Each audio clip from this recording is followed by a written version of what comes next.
Tuwang-tuwang-tuwa ako na pati 'tong si Attorney Libayan ay talagang naaaliw at nabubwisit dito kay Trililing.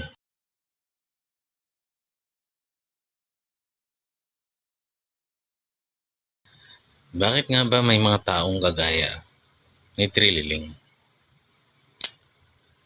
Alam ng mali. Unang-una, magsisinungaling sa kung ano ang tama at mali, baka sakali siya maging tama. Ikalawa, obvious na ang mga pinagagagawa. Hindi na nananalo sa mga eleksyon kahit funded, pero nandiyan pa rin. Kumakahol. Ang tingin ko ay gusto niya na lang talagang magpapansin. Yung mga ganyang tao kay Trililing, ano sila, yung silaw na silaw sila sa kung ano man yung iniisip nilang na-accomplish nila sa buhay. Kaya ito ay galing sa kasinungalingan o ito ay dahil ginagawa lang silang puppet ng mga amo nila. May mga amo sila eh. Yung mga amo naman nila, pinagkakakitaan siguro nila kasi syempre maghanap buhay ka na lang, di ba? Kesa, pero parang yan ang hanap buhay niya eh, magpakatrililing. So baka dyan siya kumikita ng pera. O baka naman mayaman na siya na marami siyang investment, kumikita na siya kahit di siya magtrabaho. So gusto niya na lang i-fulfill na maging pinakamagaling na lalaki sa Pilipinas.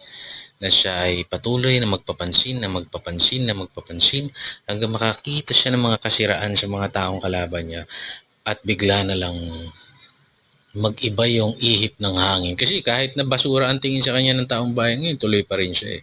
Dahil uh, feeling niya talagang katok ng katok ng katok hanggang sa pagbuksan. Yun ang isip niya, katok ng katok. Pero nangyayari, katok ng katok ng katok hanggang sa nagkaroon na ng katok sa utak. Delusional. So I think, personal opinion, maaring siya talaga ay totoong may trililing sa utak. Kasi alam mo yung isang disenteng taong matino, matapang. Pag mali ka na, hindi mo na ipipilit. Nang dahil lamang sa kababawan ng busit ka sa tao. Patuloy mong lalaban ng tao kung may lihitimo siyang masamang ginagawa. Pero kung yung tao mabuti yung ginagawa at nilalabanan mo, eh talaga may toyo, may trililing ka talaga sa utak. So, kaya tuloy, ayan, si Atty. Libayan, sundalong kanin ang tawag sa kanya.